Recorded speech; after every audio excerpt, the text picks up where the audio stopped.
To activate your Charles Schwab debit card online, start by visiting the Charles Schwab website. Make sure you have your debit card handy, as you will need the card number and the information associated with your Schwab account. Look for the login section on the homepage and enter your username and password. If you do not have an account, you will need to create one before proceeding. Once you are logged into your account, navigate to the section for managing your debit card. This is typically found under the Account Services or Card Services menu. Look for an option that says Activate Card or Debit Card Activation. Click on that option to begin the activation process.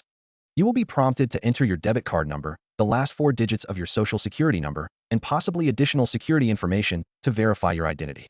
After entering the required information, confirm that it is correct and submit the activation request. After completing this process, you should receive a confirmation that your debit card has been activated. It may take a few moments to finalize the activation. Once it is activated, you can start using your Charles Schwab debit card for transactions right away.